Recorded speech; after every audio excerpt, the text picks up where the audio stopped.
all very much. Like he said, I am Anthony Ejiofor, Professor of Microbiology, Tennessee State University. We are down to about 60% of our capacity, but I think it's still a good time to honor what our sister said earlier.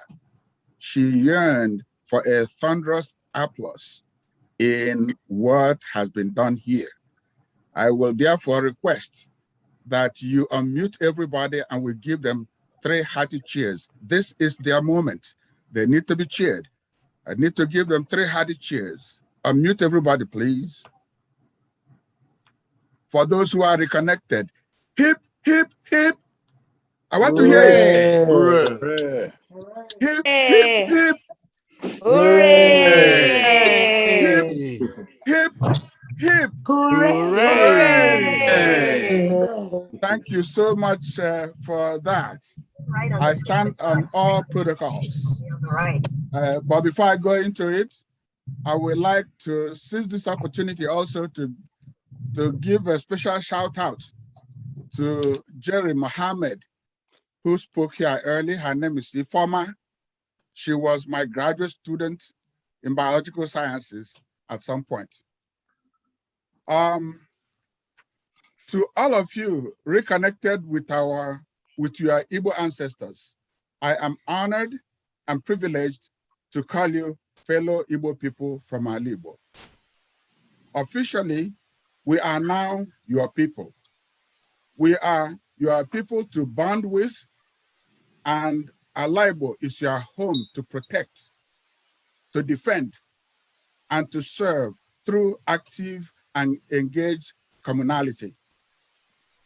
Together, we are people now united by one culture, one ethnicity, one ideology, and above all, by the principles of opportunity, equality, and liberty that are enshrined in our custom and tradition as solemnly rendered by the Onowu of Abagana, Dr. Nakwenze, teacher Akumakalum, His Majesty Chukwuemeka Eri, and Ndi Igwe na Ndi Eze that are here in our midst.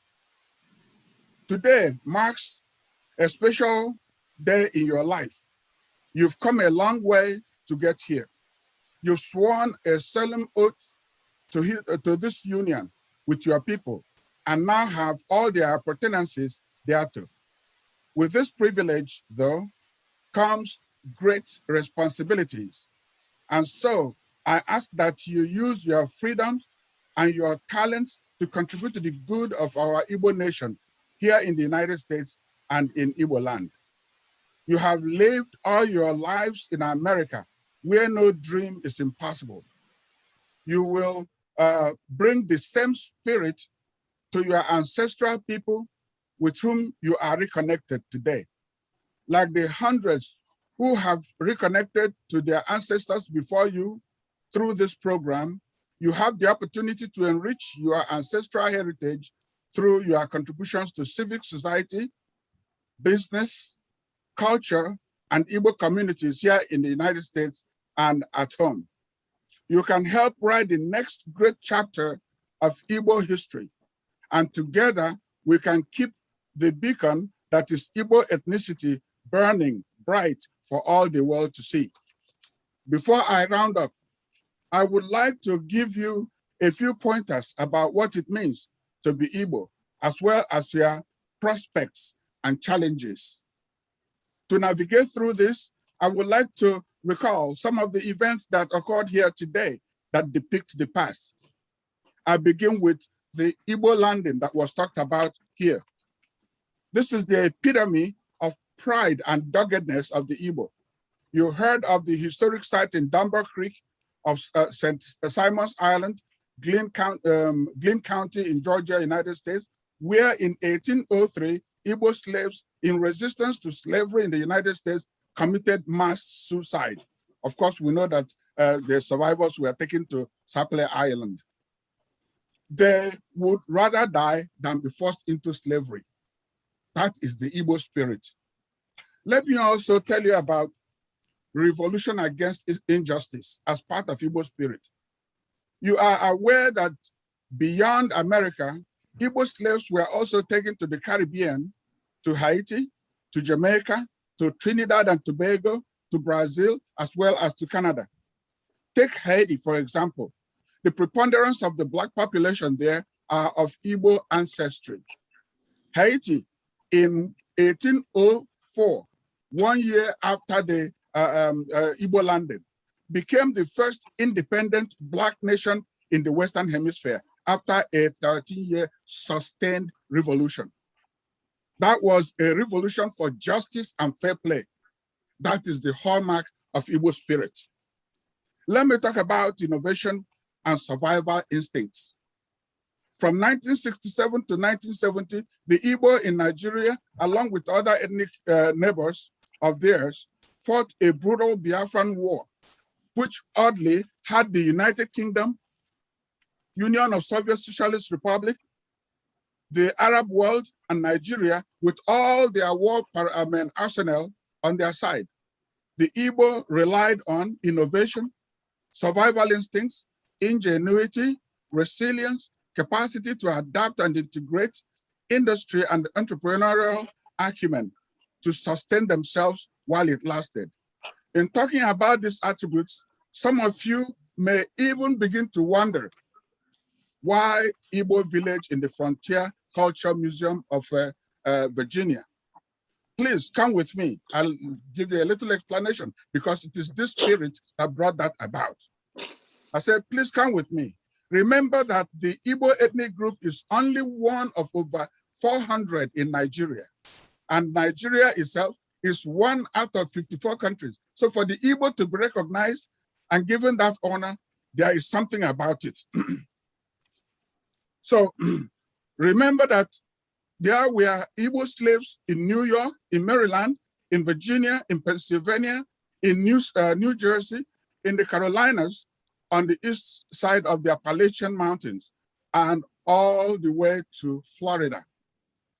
Even before the official abolition of slavery by the 13th Amendment, some enterprising and exploratory Igbo slaves in the East Coast crossed the Appalachian Range, especially in the area of the Blue Ridge and Allegheny Mountains. And they found themselves in the arable and fertile Shenandoah Valley. Once there, they integrated with the native populations and fell back on their industry, innovative spirit, and survival instincts. To cut the long story short, right there, an Igbo blacksmith developed the blade used on the first machine that heralded mechanized agriculture throughout the world. That was the McCormick Reaper, named after Cyrus Hall McCormick, who patented it in 1834. That singular invention revolutionized the agriculture throughout the world and eased the manual labor in harvesting crops.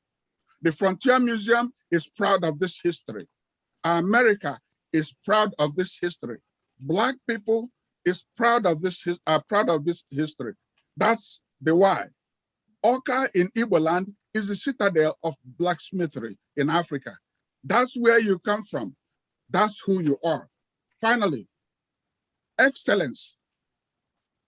It may blow your mind to know that over 50% of the Nigerian soccer squad that won the Olympic soccer gold in Atlanta in 1996 are Igbo, like you.